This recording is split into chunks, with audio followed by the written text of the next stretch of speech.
Good afternoon, everyone, and welcome to today's webinar.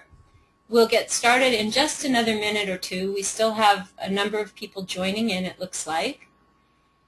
This is Social Security Part 2, Social Security Work Incentives to Consider During Transition Planning. And again, we'll get started in just another minute or two to let folks have enough time to get signed in and logged on.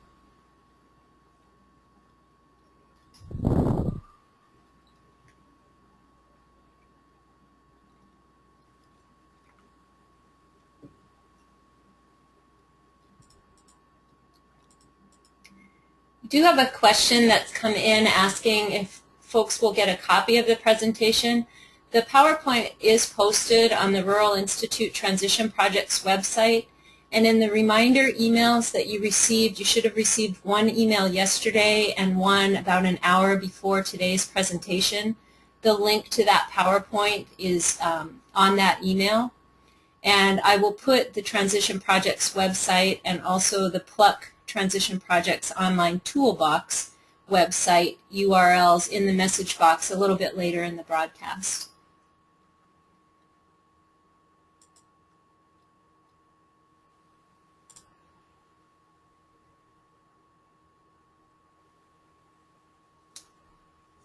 Okay, well, it looks like the number of folks joining in has slowed down, so we'll go ahead and get started. Welcome, everyone. I am Kim Brown with the Rural Institute Transition and Employment Projects, and I'll be your moderator for today.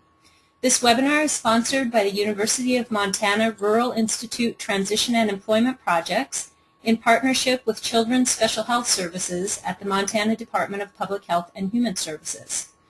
All attendees are currently muted. If you want to ask the presenter a question during question and answer periods, you can raise your hand or you can type a question into the chat box. And our presenter will announce several different question and answer periods throughout her presentation today, so just be listening to those if you'd like to ask a question. For those of you who requested Montana Office of Public Instruction renewal units when you registered, we will email those to you after the webinar. It generally takes a couple of weeks to get those sent out, and you must have pre-registered to receive the Office of Public Instruction credit. Please note that we're unable to issue other kinds of attendance documentation for today's session. This webinar is being audio taped for the Rural Institute Transition and Employment Project's Resource Library and also for the Rural Institute Pluck Online Transition Toolbox. And as I mentioned, the PowerPoint is already posted on those sites, so you can download and print it if you'd like. And I will put those website addresses in the chat box a little bit later in the broadcast. After today's session, you'll receive a survey link. It's a short 11 or 12 question evaluation of the webinar, and we really hope that you'll take the time to follow that link and fill out the online survey. We read those and we really pay attention to the feedback that you provide so that we can continue to improve the training services that we offer. So again, when you get that email with the evaluation link after the webinar, please take the time to go and complete that. We really appreciate hearing from you about how the session went for you and about ideas you have for future sessions. And with that, I'd like to introduce and thank today's speaker. We are really fortunate to have Ellen Condon, who is the Rural Institute Transition and Employment Projects Director. Thank you, Ellen. Thanks, Kim, and welcome everybody. I'm excited to see such a big audience returning for round 2 of Social Security. This is a really exciting topic to me because I love being able to access work incentives as we're thinking about how to move youth from school to work, and when we're up against many, many waiting lists out there for ongoing services.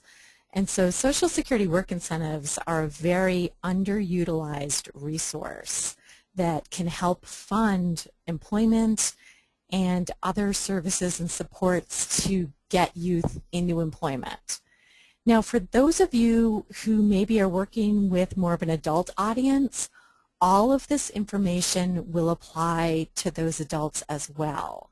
So just because it's entitled Work Incentives During Transition Planning, don't assume it's not for you, because it's going to touch everybody who has access to supplemental security income or SSI. Now, through several of our previous projects funded by the U.S. Department of Education, Kim and I were able to pilot the use of work incentives with students around Montana in employment and in transition planning. So we were able to develop a lot of Social Security fact sheets, a lot of monographs, the Pass the Buck series. There's several newsletters about work incentives on our website. So if you've never visited the website, I highly encourage you to do that and go to articles of products, go to monographs, also go to newsletters, go to archive training, go to Social Security. Because there's a lot of resources there that you can download, you can copy, you can share with families, share with people who are interested in accessing a work incentive. Another thing that we developed with the assistance of Marcia Katz and Jillian Jerica from the Rural Institute was we took the PASS plan form, and if you guys don't know what a PASS plan is, you will in a few minutes. But we took that format and we embedded a help function within the form, and that's also on the website under Social Security. So all of those tools were developed to make it easier for you to support people who wanted to go to work, access these work incentives. So the work incentives that we're going to touch on today, the first two are ones that are specific to youth in school, but the rest of them are available to everybody. So the first one's the student earned income exclusion, and then Section 301, PASS plans, which is my favorite, and you'll see why. It's plans for achieving self-support. IRWEs, which are impairment-related work expenses, the blind work expense, or BWE, and ticket to work. So we're going to explain all of these and how they might work for people that you serve. So the benefits that we talked about last time in part one, we're not going to review all of that, but I have to repeat some of the basic information so that you'll understand how the work incentives benefit the person you're serving or you. And the first financial benefit that we talked about last time offered through Social Security is Supplemental Security Income, or SSI. And this is a financial benefit, and it's available to people who have very little income and resources, but also have a disability, or they have a child with a disability, and the family has little income or resources, or they're age 65 or older and have little income or resources. SSI usually comes with Medicaid insurance, and the amount of the financial benefit fluctuates with the individual or the family's income and the individual's living situation.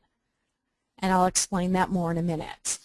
But for how the living situation impacts the amount of your SSI, when you apply for SSI on your own behalf as you turn 18, if somebody helping you fill out that application for SSI or you yourself say that you are not making any contribution financially towards your living situation, then you will be considered to be living in the household of another. And so your SSI check will only be 2/3 of the maximum federal benefit rate, which this year, in 2011, unfortunately it's the same as 2010, but it's $674 without a state supplement. Now I know many of you are listening in from other states. The maximum federal amount is $674 in all states, but some states have a state supplement. So with SSI, if you're under 18, whether or not you're eligible for SSI will be based on your parents' income and resources. Okay, once you hit the age of 18, even if you're not your own guardian, even if you require lots of support to get through your daily life, once you're 18, you are counted as a household of one. And so then only your income and your resources are counted. And many of the work incentives that we're going to talk about today are SSI work incentives. So we need to be able to understand or explain to people when they're eligible for SSI. So if we're looking at a child with a disability, so somebody under the age of 18, in a one-parent household, to be eligible for SSI, the gross income is going to be less than $2,821 a month. In a two-parent household, the gross income is going to be less than $34.95 a month. Now, remember, with SSI, it's based on low income and little or no resources. So an individual can only have less than $2,000 in liquid assets. That's based on what's in their bank account. That's based on, a second car, property that they don't live on. If you're part of a couple or a family, then it's $3,000 in liquid assets. So you can't have much stuff to maintain SSI eligibility and Medicaid eligibility unless you're part of the Medicaid buy-in program. So when people go to work and they start earning money, those wages impact what they get in their monthly benefit from SSI. Now remember, the full federal benefit rate, if you have no income at all, if you're just counting on your SSI check, that's $674 a month. Now if you look at the left-hand column, the earned income, this would be the wages from your job. How you explain to a family or to a young adult who's going to work and they've just gotten their SSI check and they're worried that they're not going to get that check anymore if they go to work, what you explain to them is that Social Security doesn't count the first $65, and then if there's no other income, like no SSDI or any other Social Security income, they're not going to disregard an additional $20. Then they're only going to count half of what's left. So say somebody's making $485 a month in gross income. If that's the only source of income, they're not going to count the first $85. They're only going to count half of that remaining $400, because we started out with $485. So they're only going to count $200 as their countable earned income. So how those wages of $485 would affect that person's SSI check is that they would get $200 less. So they'd take the $674 and subtract $200, those countable earnings. If somebody's getting either survivor's benefits, disability benefits through a parent because they're an adult child with a disability, or if they're getting disability benefits or retirement benefits through that parent, that's unearned income. You disregard the first $20 of that income, and then it's counted dollar for dollar against your SSI check.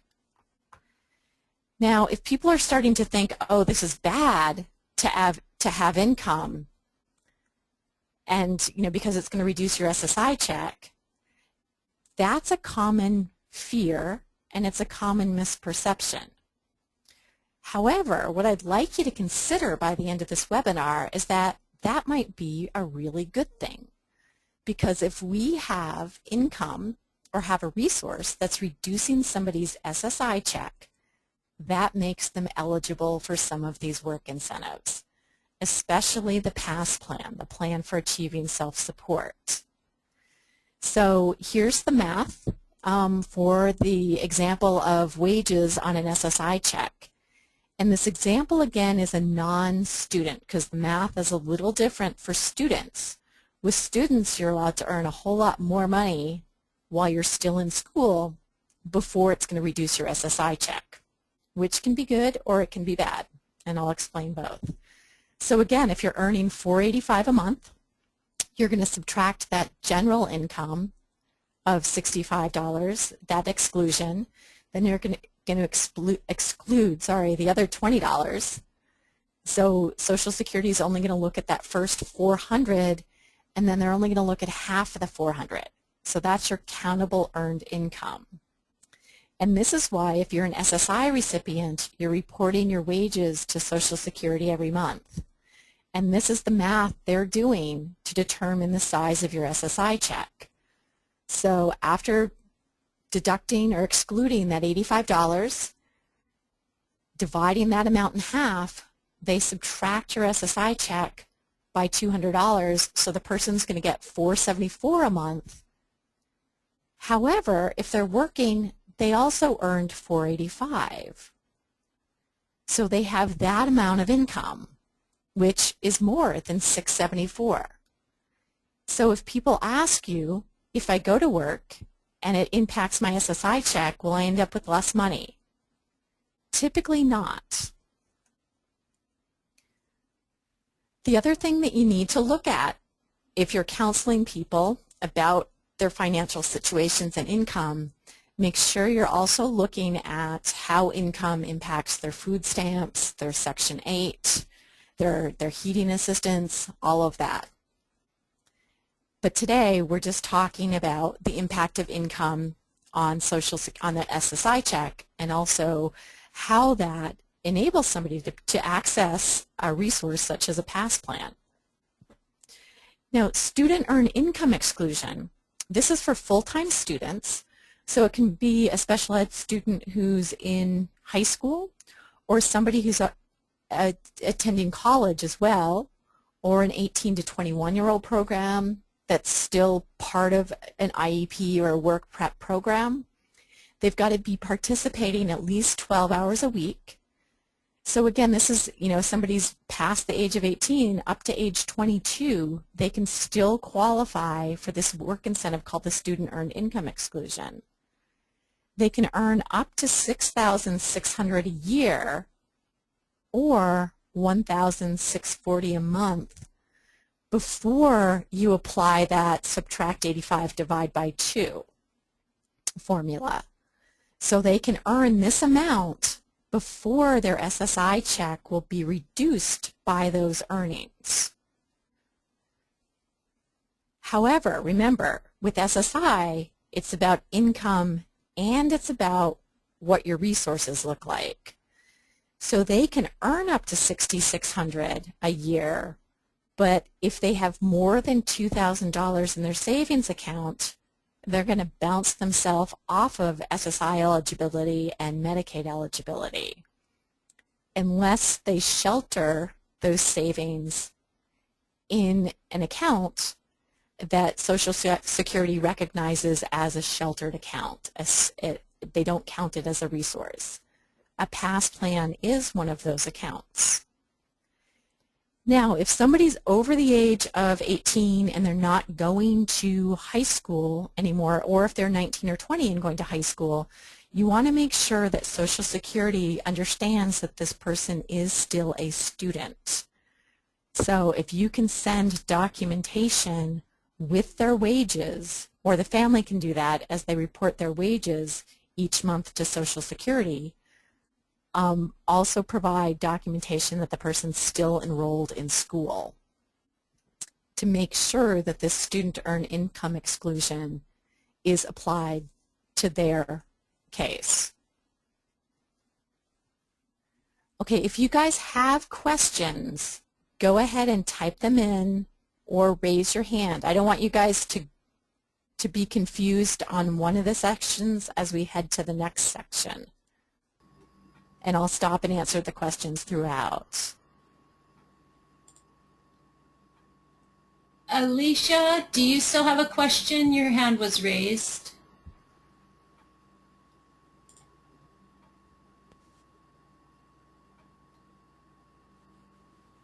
Alicia?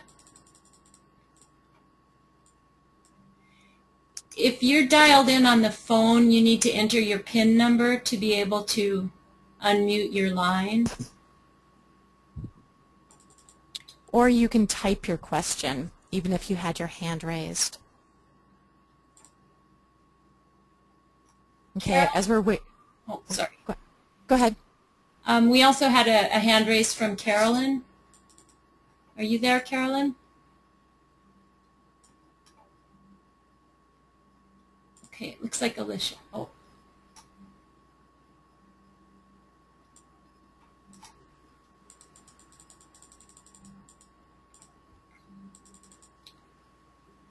Okay, can you see those questions now, Ellen? Is an IEP sufficient documentation? It's going to depend on your local Social Security office. I would assume it would be because it's going to have the date that the person's still a student, and then also their schedule, because you have to document that they're receiving or participating in education at least 12 hours. Okay.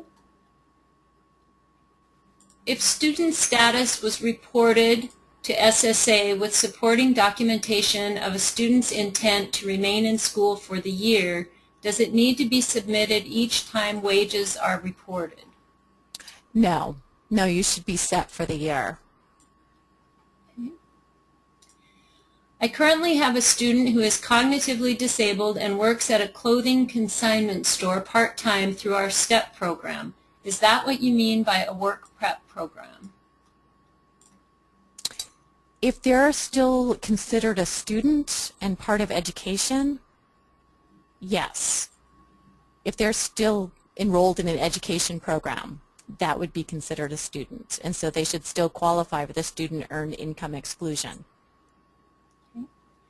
What are other examples of sheltered besides a pass? There's various trusts and ways to shelter money that we're not going to go into today. That would be an entire webinar that would be better conducted by an attorney who knows estate planning than either Kim or I. Okay.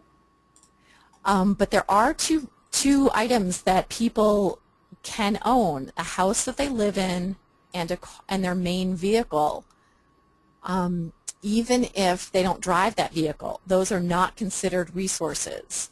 So if somebody had some money, or the other thing is owning their own business. If it's property essential to self-support, meaning that money in that account or that item is needed to run the business, that's not counted as a resource according to Social Security. So that would be 3 ways easily to shelter money in addition to the trust or the pass.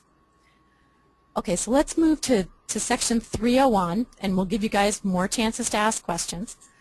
But this is another work incentive that isn't that utilized. Now, when somebody is turning 18, their eligibility for SSI is going to be redetermined. And that's why schools and families will be getting a lot of paperwork to establish that the person still has a disability and are they able to work, because that's one of the major definitions for disability under Social Security. And so for some youth, they may have qualified for eligibility as a child, but the criteria for eligibility is different for adults.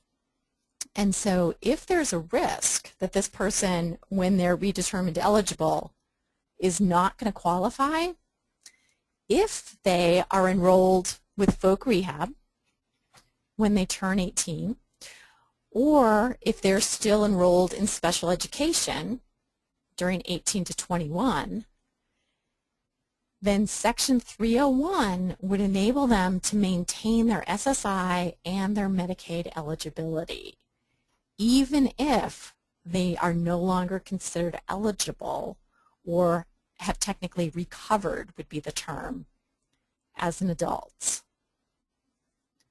And this is one that I don't have experience with myself, because most of the youth I work with are going to be determined eligible for SSI and Medicaid as they transition to adulthood. But for some youth with more of a mental illness, emotional issues, who were qualified as a youth, who may not qualify as an adult, this would be a work incentive to pursue. Okay, so now for my favorite one, past plans. The reason that I get really excited about this work incentive is that this is the work incentive that allows you to save and shelter money for a future or a current expense, and you don't have to pay for things out of pocket first and get reimbursed. And past plans are very, very underutilized for youth and for adults. This would be a great resource to tap into for anybody with a disability. At least explore their eligibility if they want to go to work. But past plans, again, it's a plan for achieving self-support. You do not have to totally get off your SSI or SSDI benefits to be eligible for this. You just have to develop a plan where you're going to be more self-supporting, meaning you're going to require fewer job coach hours to support you or fewer hours of follow-on support at the end of your plan than you did at the beginning of your plan, or you're going to earn more money, or you're going to be more employable, or you're going to do more tasks at your job or have more hours at your job. Those would be all ways to justify that you're more self-supporting. Youth and adults are eligible for past plans. We've written past plans for people as young as 14, and I think Social Security believes that if you are 65, you would not want to write a past plan to go to work. But if you have unique circumstances that your 65-year-old has a really good plan and wants to go to work, then go for it and negotiate that with Social Security, with the PASS cadre. But the PASS will fund any goods or services that allow the person to be more self-supporting. You could pay for job development, you could pay for job coaching, you could pay for transportation, equipment, college, tools, anything that you can make the argument will get this person more self-supporting, get them earning more money, working more hours, less reliant on a job coach. And basically how I look at past plans is, as you're filling out this past form, is you're building this story and you're making this argument to the past cadre at Social Security about, you're arguing why this would be a good investment of this person's SSI check and how it will get them to work. And as you're filling out the form, you're going to be asked to define the vocational goal, like what's the goal at the end of this time period. You're going to identify a time frame for how you're going to save and how you're going to spend the money, what you're going to spend the money on, who are your vendors, and this entire plan is approved by Social Security. And again, past plans, it's a work incentive program developed by Social Security, and it's for people who are SSI recipients. Sometimes if somebody's getting Social Security disability insurance, the other Social Security benefit, you could shelter all of that and make them eligible for SSI in the meantime. We're not going to talk a lot about that today. But what a past plan does is that it excludes that extra income or resources that were being counted against somebody's SSI check. So if we think about that first example where the person was earning $485 in wages, and so their SSI check was going to be reduced by $200 a month, what the past plan would do would be to say, okay, you can set aside that $200 a month for expenses related to employment to achieve your vocational goal, and therefore Social Security is not going to count that income against you. So you would technically take $200, transfer it to your PASS account where you're going to pay for job coaching or whatever you decided in your past plan, and then Social Security would no longer count that against you, and so you would get the full SSI check. So when the math is completed, there's no dollars out of pocket for the person, but you have to follow your plan. And the plan must be approved by Social Security for them to consider that income or that resource sheltered. So people have even bought vehicles with PASS plans. They can pay for college, for classes. Any argument you could make that the PASS cadre says, okay, that makes sense to me, they will allow you to pay for that. The one thing that you haven't been able to pay for in a PASS plan is for somebody to manage your PASS account. You can use other money to pay for that, but that can't be a PASS expense. So anything that you can justify that this person needs to become employed or advance their employment. You can't pay just to maintain somebody in employment unless you're stating that they're going to be more self-supporting at the end, and you're showing that through the plan. But PASS plans aren't to just keep somebody on the job. However, most times you could make the argument that somebody's going to be more self-supporting at the end of that job, even if they need their job coach 1 hour less per week. That would be more self-supporting at the end of their plan. So students who are eligible for PASS, they've got to be eligible for SSI and have some sort of income that reduces their SSI check or a resource that's over $2,000. There was a young man that I got a call about who lived up in St. Ignatius, and he had just inherited $4,000 from a grandfather when he died. He was on SSI. So for that month that he had that $4,000, even for 1 minute of one day, he was not eligible for SSI or Medicaid because that's over the resource limit. What he could do is say put $2,001 of that $4,000 into a PASS account that he used for employment in the near future because he was still in school. That would have made him eligible for SSI and Medicaid and given him this, a way to shelter that $2,001. I believe what he did was he chose to buy a car, which again is not counted as a resource. You can have the one car. Your second car, basically the equity in that car, is the amount of that resource. For most students, if they're receiving SSI, because of that student earned income exclusion, because they're allowed to earn up to $6,600 a year, they're not going to have wages that reduce their SSI check until the day after graduation. Then they're no longer a student if they've exited the school program.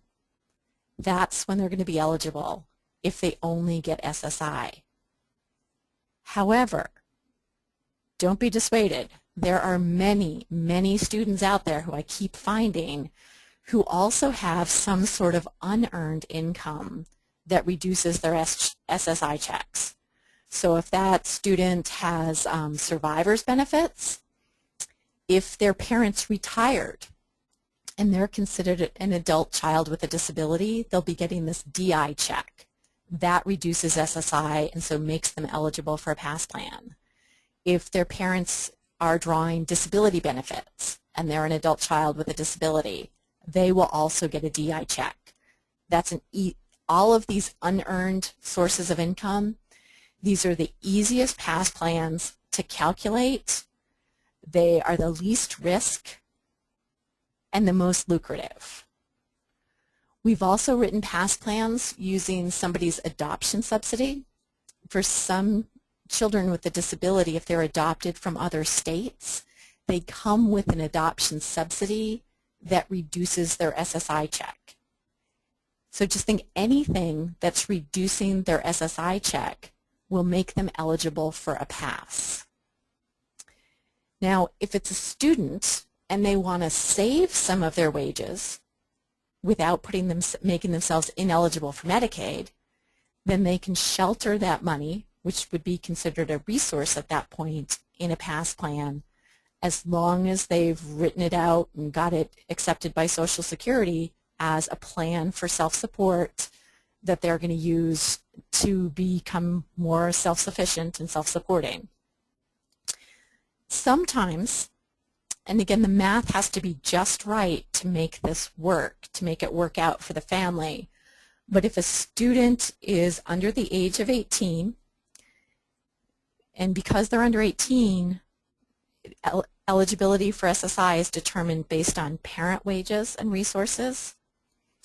If the family doesn't qualify for SSI because their wages are a little too high, then you can shelter some of the parents' wages in a PASS plan that then makes the child eligible for SSI and Medicaid. Now, PASS plans written this way will reduce the family income. That's just how the math works. So most families who are trying to live off an SSI check won't be able to do this financially unless having access to that Medicaid insurance offsets the cost of the lost wages. So the other question that people always have about going to work and earning money is, will I lose my Medicaid? And each of our states has a state Medicaid threshold, which is 1619B. And in Montana for 2011, people are not going to jeopardize their Medicaid if they are earning under $29,429. If they're earning over that, they could also use the individualized Medicaid threshold to argue for a higher threshold. Like say they require, they spend $60,000 a year for a Medicaid-funded work and housing placement. They could justify that their individual threshold is $60,000 a year. And so they could make up to $60,000 without jeopardizing their Medicaid. And there's also many states, such as ours, that have a Medicaid buy-in program where even if you're earning more and you have resources, I think somebody shared last time, in excess of $5,000, you can buy into Medicaid. So for those of you who are kind of new to the Social Security thing, and maybe you're working with students, you're looking for a way to tap into additional resources, but at this point of the webinar you're totally overwhelmed, what we came up with a couple years ago was a fact sheet about how do you identify that a student might be eligible for a PASS. If you can just get your teachers to ask these questions of families at least annually at an IEP meeting or a transition meeting, you will start to identify people who are eligible for PASS plans now or in the future. And that will definitely help support more effective transition from school directly to work scenarios for your youth. So the first question that you need to ask is the person under age 18 or are they an adult? Because if they're under 18, the whole family situation is considered. The income and their resources are considered. If the person is 18, their eligibility is established just based on their income, their resources. So the next question you want to ask is, first of all, did they apply for SSI? Many families I've worked with recently are, they know that SSI is available. They're not really sure why they should do it or if they want to do it. They want to support their own kid themselves or have the young adult support themselves. One of the big reasons, especially in Montana, which is a state where you get Medicaid if you're receiving SSI, that's the big reason to apply for SSI. Most of our adult services are funded by Medicaid. And so if the person doesn't have Medicaid, then they're going to be on an even bigger waiting list for developmental disability services and other services. So the first question is, did you apply for SSI? And are you receiving SSI? If you are, and this is your big red flag question, is it less than $674 a month? If it is, you want to know what other income is being counted. And sometimes you have to ask this in a couple different ways. If they're not receiving SSI, why not? Were they turned down because they had too much income? If that's the case, could the income be sheltered in a PASS plan? Are they turned down because they have too many resources? If so, should they sell the resources, or is it part of a business? And so they just need to explain that it's part of their property essential to self-support. So the reasons that somebody may be getting less than $674, the first one may be that the family didn't state that the person pays their fair share of the household expenses. If they're getting 2/3 of $674,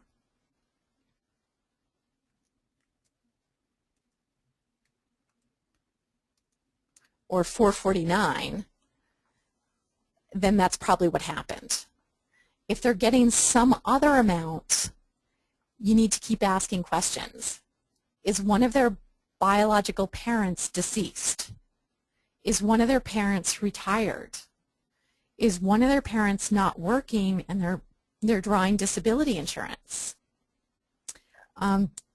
Did one of their parents just start earning more money or go back to work and now they're not eligible for SSI anymore? All of those reasons maybe, or all of those scenarios may be providing income that's reducing their SSI check. And those are all possible sources of income to shelter in a PASS plan. Now the other piece is that as youth are getting ready to graduate from high school, they will no longer be eligible for that student earned income exclusion, which in my mind is actually a good thing, because now if they exit school and they're going to work, their wages are going to reduce their SSI check. And the reason that's a good thing is now they're eligible for a PASS plan. So I'm going to share some stories of youth that we worked with in the Mission Valley mostly, where we strategized to try and get them in work, paid work, at least 20 hours a week before they graduated from high school. We wrote the PASS plans and got them approved in advance of graduation based on the day after graduation, based on they were going to be earning that amount of money at that time. And so got it all in place and built that in as part of the person's transition services. The other way to look at using a PASS is if somebody's got resources over the amount of $2,000. So some of the other resources that could make you ineligible for SSI is a house or property that the SSI applicant isn't living in, even if it's a piece of land. If there's no way that you can justify that that land is part of your business, then it's considered a resource. Life insurance policies that list the student as the recipient, the amount of the cash value at the time of application is going to be considered a resource, even if that life insurance policy is not cashed in at the time. That's still considered a resource that would make you ineligible for SSI if it's over the $2,000. Retirement plans, same issue. Unsheltered inheritance would also be an issue. So the other piece that's pretty neat about PASS plans is that as you're identifying what you're going to buy and who's going to provide your services and supports, if that's what you're using your PASS plan for, the SSI recipient and the family, that's their choice. They get to choose that. They get to write the checks out of their PASS account for their job coach, for their ride. It's a pretty empowering resource. The other really nice thing about PASS plans is that although they're time limited, they can bridge the gap between school and adult services. This is a resource that we can plan to tap into before somebody graduates, as long as they're going to be eligible for the PASS the day after graduation. And the way to make them eligible, if their only income is wages, is to get them the job before they exit. And then they will have the PASS plan to pay for some ongoing support until they're waiting for more formal supports through DD or VR. The other neat thing about PASS plans is that they're pretty flexible in what they can purchase and from whom. So if you're considering a PASS plan, you've got to have a vocational goal. And let me give you a couple examples. For one of the younger students that I wrote a PASS for, the vocational goal was to determine his vocational goal. And the PASS paid for work experiences in the summer for him to determine what he wanted to do, what he was good at, what worked for him, and give him some experience. That plan was written only for 6 months, and then the next plan was to pursue a career in a delivery business. For somebody else, it was to develop a career in organizational areas or clerical areas. For somebody else, it was to become more self-supporting in the computer industry, and then he later changed that to be in the education career. So you have to have some sort of vocational goal. And as I mentioned a couple times, PASS plans are time limited. So typically right now, they're written for an 18-month period. You can amend them, so change your goal, change what you're going to buy. You can extend them if you're not quite done. You can ask to extend the time frame. You can cancel them. You can write another PASS plan as long as your vocational goal has changed, but it's all got to be negotiated with your PASS cadre. And for those of us in Montana, our PASS cadre is in Denver. So we have our vocational goal. We have to have our time frame. How are we going to meet our goal? What's our plan? And we've got to have deadlines. And 3 months from now we're going to do this. 6 months from now we're going to do this. You have to have a budget. What are you going to save? What's the income or resource that you are going to put in this plan? How often are you going to deposit it?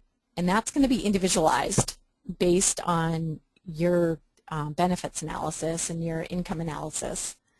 For the young man who's making $485, he's going to put gross wages less 85 divided by 2, or all of his countable earned income into his PASS plan, because each month his gross wages may change a little bit, but that's what he's going to put in. And in some cases, people paid for transportation, they paid for computer tutoring, they paid for job coaching or follow-along, but all of that has to be written into the plan. This was a young man who, I think he was a sophomore in high school when I first met him. And like I told you, many students aren't going to be eligible for PASS plans if they're only getting SSI. But Rod's dad was retired. He had a parent who had retired. The parent was receiving Social Security. Rod also received Social Security as an adult child with a disability. He was getting $320 a month in SSDI, and so because that's unearned income, it's not wages, you count all but $20 of that. And so he had $300 a month in a PASS plan. And he was really interested in computers, so he paid for computer tutoring, job development, and job coaching. And the person who was most skilled and knew Rod the best was his older brother, who also had a career, as well as his sister, in computers. And so he paid his brother for computer tutoring and help with his job. This is another young man. This is the young man who I wrote the PASS for when he was, I think he was 16, but his younger brother was actually 14. And he had an adoption subsidy, which reduced his SSI. And he was a young man. Through getting to know him, he loved going on familiar routes and having these brief visits with people. And so after being unable to find a business that really matched his needs and his ideal conditions, he developed his own business, and it was LNC Deliveries. And he developed this while he was still in school. And so his first PASS plan paid for him to have some work experiences that led us to this career goal. And then the second PASS plan paid for half of this van. He and his brother bought a brand new van, and then Voc Rehab was able to kick in the money to adapt it to make it wheelchair accessible, because his brother uses a chair, and then also Lance could use the wheelchair ramp to bring his cart on and off the van. So their PASS actually paid for the vehicle, and they used other funding to pay for somebody to drive it. And then the plan was, as the business grew, the business would support the cost of the driver, who was also his support person. But these guys had unearned income. It was their adoption subsidies, and then later their biological dad died, so we had survivor's benefits, adoption subsidies, and wages all rolled into their PASS plans. So that math gets a little trickier, but remember, anything that reduces SSI will make the person eligible for the PASS plan. This is another young woman who, when I first met Anne, she was receiving the full benefit rate. That's $674 if the story was in 2011. And then her biological dad died. She didn't even know her dad. We didn't even, she was living with a foster family. We didn't even know that the dad had died, but Social Security knew. And so all of a sudden she started getting this extra check that was about $320 a month. And it took us about a year to figure out who was going to write the PASS plan, what are we writing it for. And so sometimes the PASS cadre lets you go backwards or write a PASS plan retroactive. And so we were able to write a PASS plan. She was sheltering about $300 a month. And so we wrote it backwards for at least a year, which generated, $3,600 in the first check from Social Security for her PASS, because she had been eligible for SSI and eligible for the PASS plan for well over a year. So we actually wrote it to start a year back to generate this chunk of change to pay for job development, job coaching, personal care on the job. What happened with her is that she graduated from school. The school had done the job development. The school had done the initial coaching. So by that time, she had close to $9,000 in the bank. And we had let the PASS cadre know that we were saving, not spending, which was the original plan. And we had a different idea. She really needed a wheelchair accessible van to get to and from work because there wasn't public transit. And so they authorized an amendment to the plan so that she could purchase this van. And even though with her visual impairment and her impact of disability, she was never going to drive the van, she owned the van. So for her, the goal was as a logistics coordinator position. And this was somebody who, as we got to know what she was really good at, she was never going to go open the newspaper and apply for a logistics coordinator position, but she loved pointing out to people when things were empty, when things needed to be fixed, when they needed to be replenished, when people weren't doing what they were supposed to do. So we were able to count everything but $20 of that DI and put it into the PASS plan. And so again, we paid for transportation, job development, job coaching. Those were the initial expenses that we were going to, but she was hired by the daycare. So after she was no longer a student, she was also earning wages. So we've got the $290 a month. Sorry, I was thinking it was $320, but it's $290 a month that she could shelter from her SSDI check. And then she could also shelter when you take the $480, because she's got two different sources of income. We're just going to deduct $65, and then half of that is what her countable earnings were. We can add that to the countable unearned income. So now her PASS plan with a job when she's no longer a student is $497.50 a month. So that's a much bigger PASS plan. This is another young student from Polson, and he had just SSI when he graduated.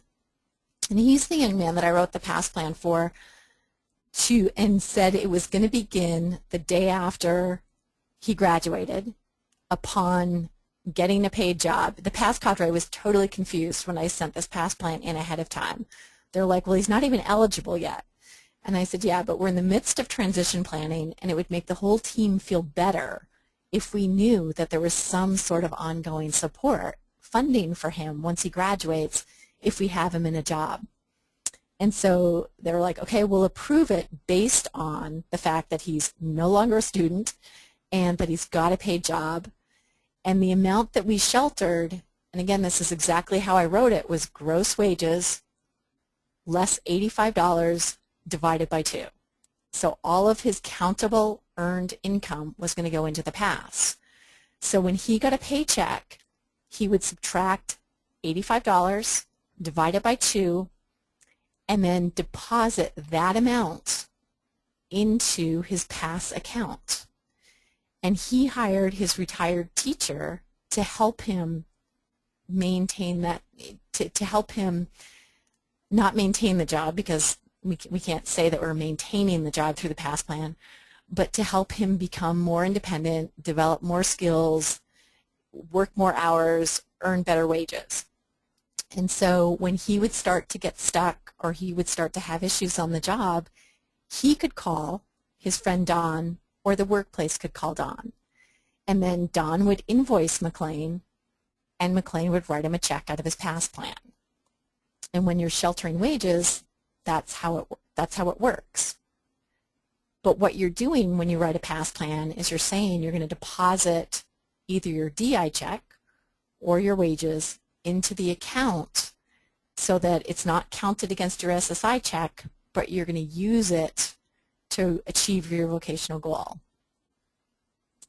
And so again, how wages impact your SSI is that if it's your only source of income, that's when you disregard the first 85, and then SSI checks or counts half of what's left.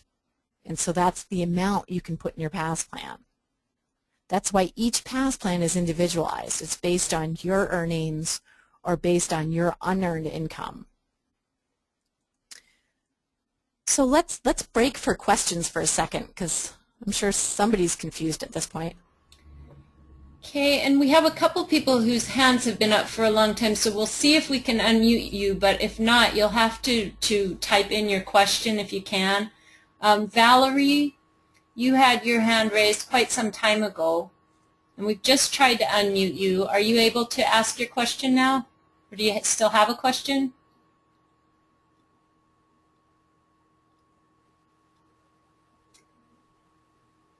We're not hearing you, so you might need to try typing it in. And then we have Carolyn. Carolyn, do you still have a question?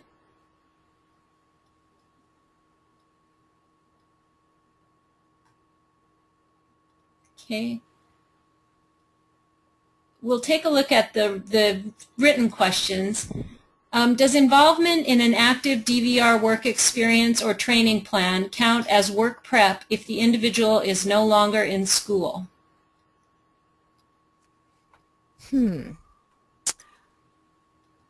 I don't think so, because they have to be qualified as a student. So they're either pursuing high school or they're pursuing, like in some states they have services off campus, but they're in an 18 to 21-year-old program. So probably not, but that's not a bad thing. If they're earning wages and reducing their SSI check, then you could look at utilizing a PASS plan right there. Okay. Where would someone get support in being able to navigate the monetary difficulties with deciding if earning an income without losing benefits? The system is very difficult to navigate for persons who understand, but even more difficult if you lack the basics for understanding. Do you think it is best to have a benefits counselor? I would say definitely yes. And we do have two certified work incentive counselors, at least two in the state. One is based at North Central Independent Living Center, Margaret Keener, and the other one's based at MSU Billings, and that's Tiffany Kelker. And we will have their contact information later in the slideshow. But I would say definitely, and I would advocate for anybody who's thinking about going to work to have a benefits analysis. Look at how look at how income will impact your particular situation. Not just your SSI check, but your food stamps, your Section 8 housing, all of that. And I think also for youth in transition. I think as soon as we start referring youth to DD, to VR, we should also be looking at having a benefits analysis so that we can look at all resources rather than just the formal resources that there may be a wait list for. Okay. How long does the 301 incentive remain in effect? Until you're done with whatever plan that is. If you are using a ticket to work, when you are done with the ticket to work, then you're no longer eligible for 301. If you are under an IP or an IPE, an IPE through Voc Rehab, when that plan is finished, you are no longer eligible for 301. When you exit high school, you're no longer eligible. Who sets up the PASS plan? Good question. And I think if we had a super clear answer to that, I think we'd have more PASS plans. Anybody can do it. It's unclear whose responsibility it is. Families can write their own. Schools could take on that responsibility. Not many have.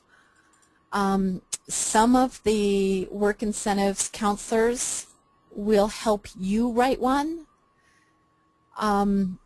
In previous years, we had worked with several employment vendors in Montana and also several of the rehab offices to say, would rehab fund an employment vendor, a certified rehab provider, some of the agencies that provide job coaching and job development?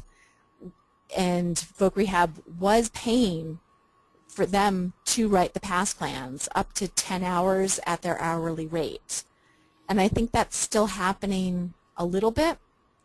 Some rehab offices have counselors who will write them. Some don't. But I think also your WIPAs, your Work Incentive Planning Assistance Agencies, they also hopefully can direct you towards people that might be willing to write the PASS plan for you. You can pay somebody to do it through the PASS plan. There is a section within the PASS form that asks if you paid somebody to do it. So there's a couple options, but there's not one concrete option. And also your independent living centers may know of somebody that could assist you, and most of them are getting information around benefits planning to help some of the folks that use their independent living centers. Ellen, for attendees who are from outside Montana, how do they find out their state maximum threshold, and also how do they find out the contact information for their PASS cadre? Actually, socialsecurity.gov is a wonderful resource. And then also, Kim, the resource that you sent me today, which I'm not finding on my desk right now, was an excellent resource. It had listings of 1619B per state, which is the maximum Medicaid, the individual state threshold, Medicaid threshold. But if you go to SSA.gov and you search under state thresholds, you should get a listing by state of the Medicaid threshold. Or you could also search under 1619B. And then also there are directories of WIPAs, W-I-P-A, per state on SSA.gov as well. And Jason just sent in a link for the past cadres that, thank you very much, Jason. I'll go ahead and put that in the chat box out to everyone. So you should be able to see that www.ssa.gov /disability research /WI /past cadre. Thanks again, Jason, for sending that. Ellen, Excellent. Thanks. Oh, sorry. This is Go a ahead. question about McLean. Please clarify the dollar range on bullet point 2. Oh, why is there a range? His SSI check would have been reduced between $157 to $207 a month. That was the range of his gross wages. It depended on how many weeks there were in the month. And so if it was a 5-week month, then he earned more. How long does it take on average for the cadre to approve a past plan and to get money in place? Well, the quickest I've had it approved is within an hour. That's not typical. I think what definitely helps is forming a relationship with your past cadre. If they know you by email and by phone, and you can have a conversation about the past, they can ask and you can answer any questions they have about the situation right there. It will be approved more quickly. I think some past cadres right now are staffed better than others, so that's going to impact how quickly they get reviewed and approved. I would say probably 2 months to get the money in place, and I'm guessing because of just how slowly that Social Security system processes the changes in the computer system. And I think that's one of the scariest pieces for families too, when they start using a past plan, is all of a sudden they're confused when they're not sure where to put this check, where to put that check, what's the past account look like. And so I think as we're encouraging people to develop and use past plans, we also need to provide some support around, okay, help them do the math so they know how much to put in the account each month, and help them set up the account. It's just a basic checking account that you use only for your past plan. But people are confused, and Social Security is scary to families who live off of it, and any change is scary. If a person already owns a car, but it's an old, not-so-nice car, can he use his past plan to put money aside for a newer, more reliable car? And also, are past plans available to adults no longer receiving SSI, but now on SSDI? Okay, 2 really good questions. If you can justify why you need the new car to become more self-supporting and sell that argument to the past cadre, then yes, you could use it for that. If you've bought a car before with a pass, I don't believe you can buy a second car with a pass. The other question about DI, typically people's DI is, the reason that they're not receiving SSI is that their DI is more than that $675 or $674 a month. So if you sheltered your DI check in a pass, technically you would be eligible for SSI again and Medicaid. but you may be living off of less per month. And that would be something to run by a benefits counselor to see, based on your living situation, would that be financially, would it work for you? Want to take a couple more questions or launch back in? Let's launch back in to get through a little more information. This is an example of another young woman who had just SSI and wages. And she had, no, actually she didn't start her work experience, her job until maybe 2 or 3 days after graduation. And because we had access to the PASS plan, even though she needed ongoing support in order to work, her VR counselor authorized initial job coaching. She paid for initial job coaching, and so Daisy was able to hire somebody she knew from school already, and that person provided the first 3 months of job coaching paid for by VR once Daisy had exited school. And then Daisy paid her mom to help her get to and from work, and she paid this job coach to keep checking in on her until she was more independent. And so we were able to argue to VR, which actually was a very easy argument, but we were able to say that she would use her PASS plan to fund her ongoing support needs. And so therefore Rehab was able to pay for that initial job coaching for her. This is a young man who I just got to know a year and a half ago, and he was exiting school. He'd been evaluated by Evoke Rehab, and after his evaluation they said, he's going to need ongoing support in order to be independent in the community on his first job. So we can't pay for job placement until there's some sort of funding to pay for that ongoing job coaching, that extended time. So the VR counselor referred him to the extended employment wait list, which is a wait list through Voc Rehab. He was also on the wait list for developmental disabilities supports. And so it looked like Casey was going to graduate from high school and basically hang out with his family for the next couple of years until his name came up on one of the waiting lists. When I looked at his situation, I realized his dad had just retired. So Casey was getting retirement benefits at DI through his dad. So we were able to take his DI check, less $20, and shelter that in a PASS plan. And then we went back and we talked to Barb Schiedermeyer at Voc Rehab and said, he can pay for his own ongoing job coaching. Would you pay for the first couple months of training? So she did. And so he wasn't waiting on the wait list any longer. He went to work.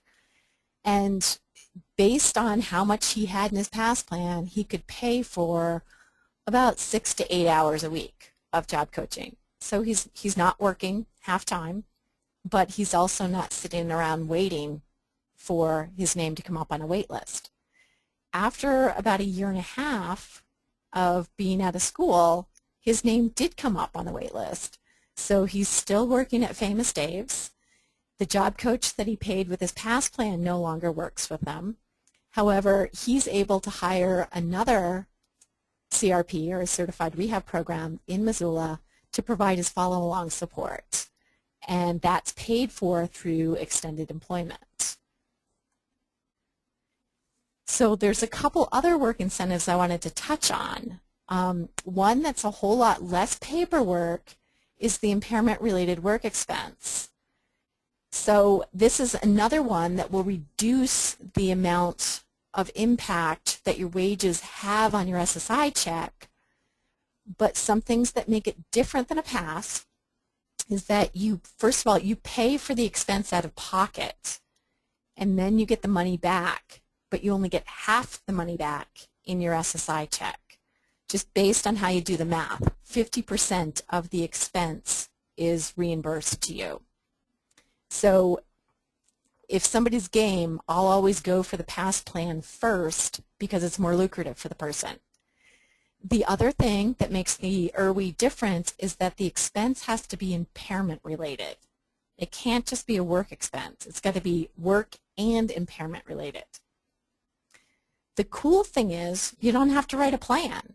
You just turn in your receipts for the expense with your paychecks, have one meeting with Social Security, and then pretty much they change the amount of your SSI check.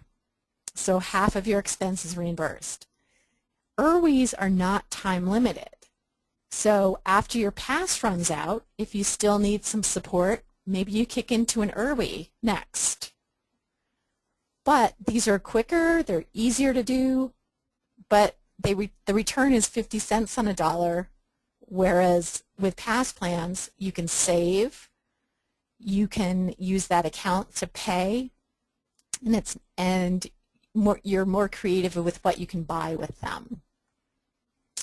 So an IRWI is not a vehicle for saving or sheltering like a pass is, but let me explain how the math works. You take your gross income. So say we're looking at the same person who's earning $485 a month.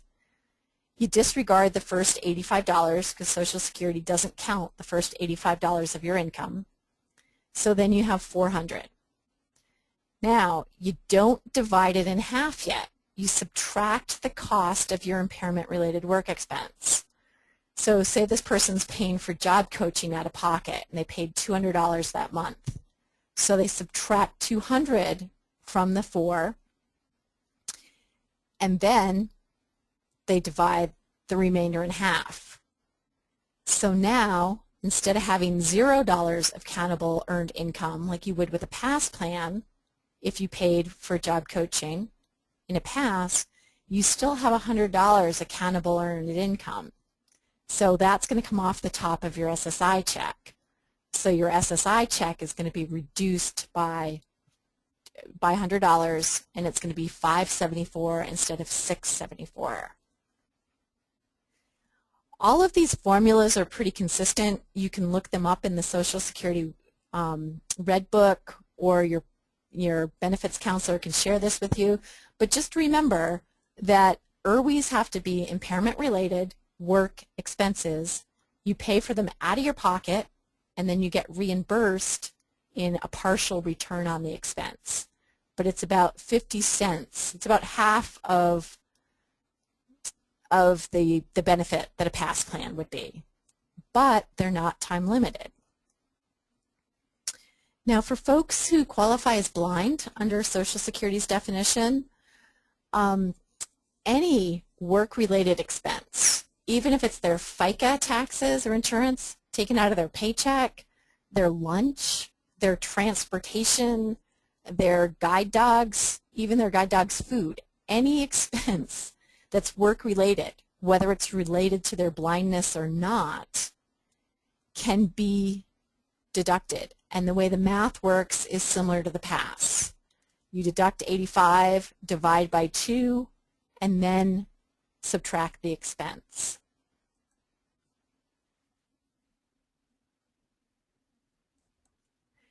Ticket to Work was something I wanted to touch on because it's something I've heard about for years, and I kept hearing it's not for the people we serve.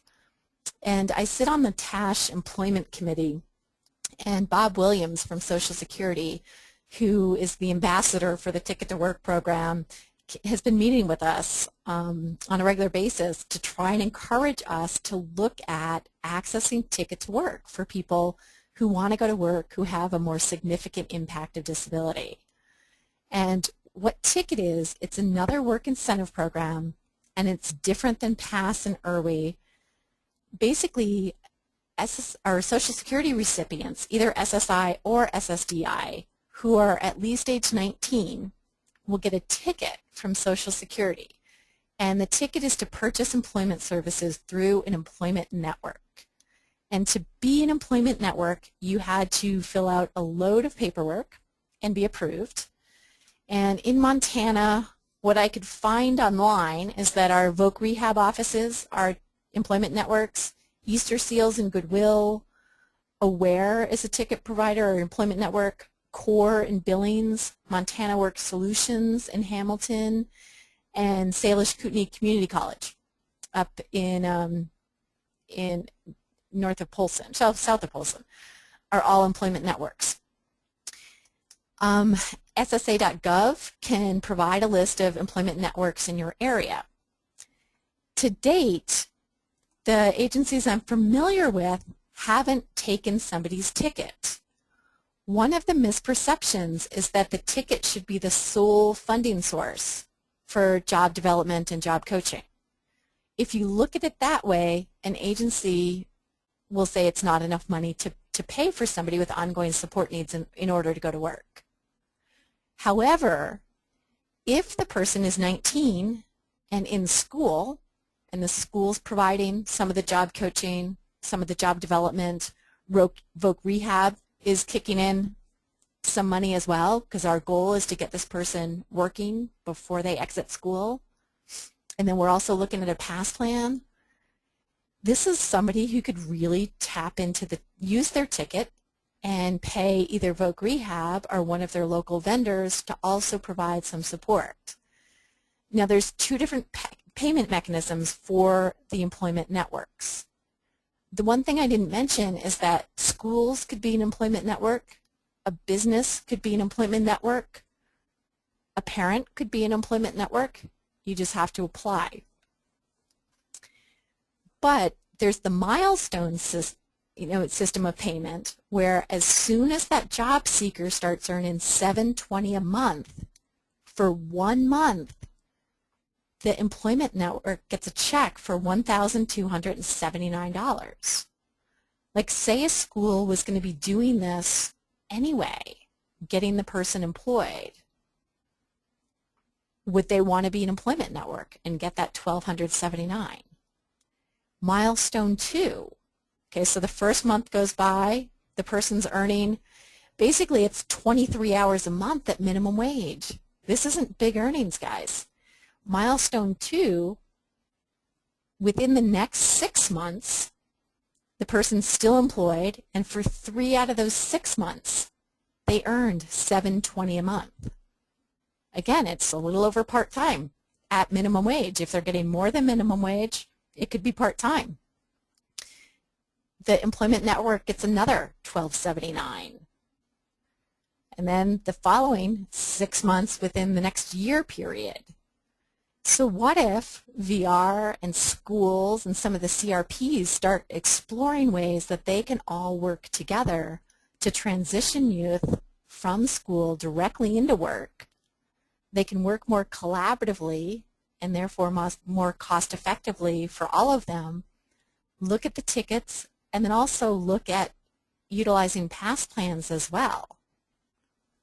So at the total amount that an employment network can get at the end of phase 1, and this is, I believe it's 3 years at this point, 2.5, 3 years, is $5,116. For phase 2, if you're doing the milestone payments, the employee's gross earnings are at substantial gainful activity, or $1,000 a month if they're not blind. If they are blind, it's $1,640, so you've got to be earning substantially more. They can get up to 18 payments of $221 a month if the person's an SSI recipient. So for this second phase, you can get another $3,900 up to $9,094 for being the network. And then if it's an SSDI recipient, it's up to $384 a month for fewer payments for 11 months. And then there's also the outcome payment.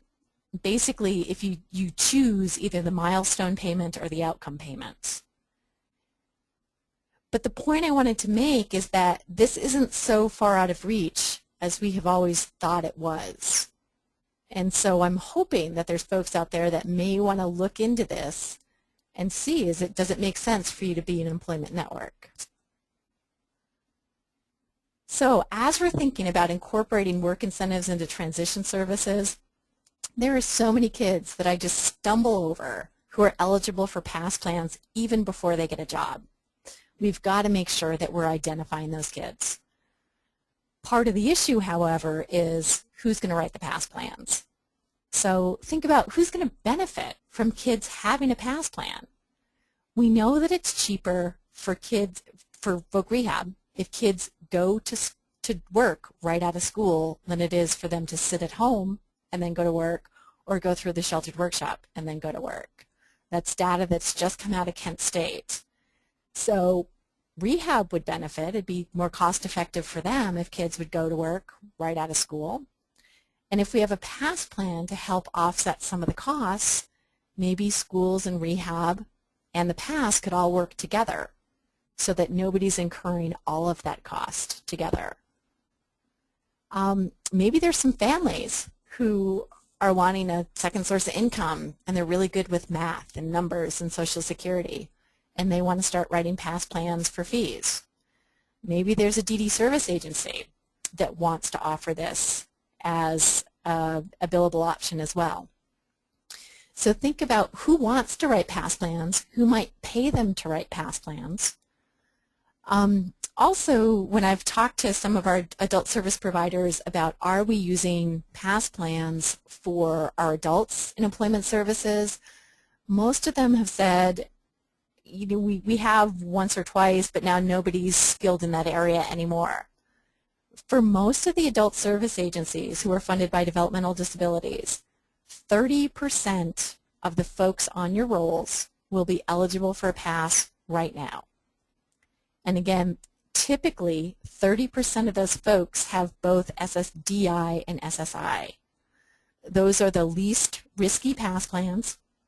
They're the easiest to write, the easiest to fund, most consistent, and of no cost out of pocket to the job seeker. So how do we start building these resources into benefits planning and also making sure that all youth, as they're even looking at adult services, I think if we wait till graduation it's too late, but as they start transition planning, how do we connect them up for a benefits analysis at that time, so we start educating families and the person that you can go to work and not lose your Medicaid, not lose your SSI, and if we go to work immediately, more of you could have PASS plans that will pay for ongoing support. The other question that's come up as we've gotten PASS plans used is who's going to manage them. Not all families are comfortable. So this is another billable service that somebody who's looking to expand their services should pursue. You know, for $30 a month, agencies offer to be somebody's representative payee for Social Security. Could you provide the same service for $30 a month to manage the PASS plan? So people are sure of this money goes here, and here's the paper trail. It's not complicated at all, but sometimes it's just not something that families want to do.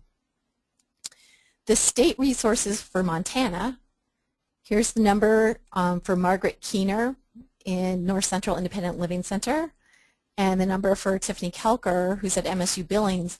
Both of them serve the entire state of Montana, so you can contact either one of them. If you've got a question or an issue, protection and advocacy, and this is every state has somebody at their protection and advocacy organization who can help if you've lost your benefits or have some questions about work incentives. In Montana, it's Lori Idleland, but for those of you not in Montana, if you just Google PABSS, PABS, Protection and Advocacy for Beneficiaries of Social Security, by state, you should get your state contacts.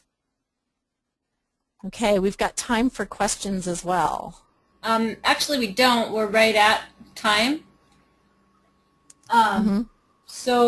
But I have copied down the questions that came in up to this point, and so we'll see if we can get an answer back to those of you who sent in your questions.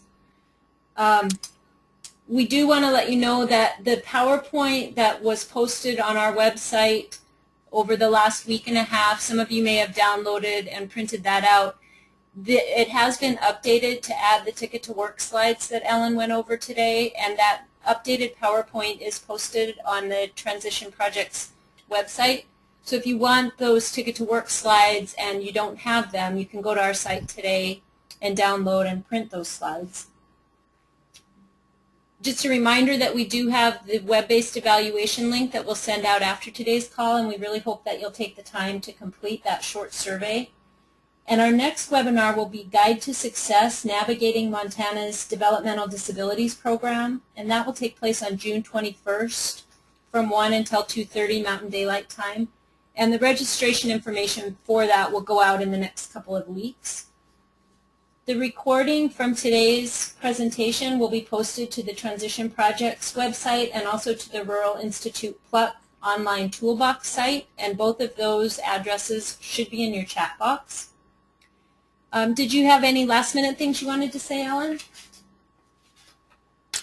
No, if there's additional training that you guys would want around PASS and work incentives, include that in the comments section on your evaluation, and we can look at that. We can take that into consideration as we're looking for additional sources of funding and responding to feedback from people.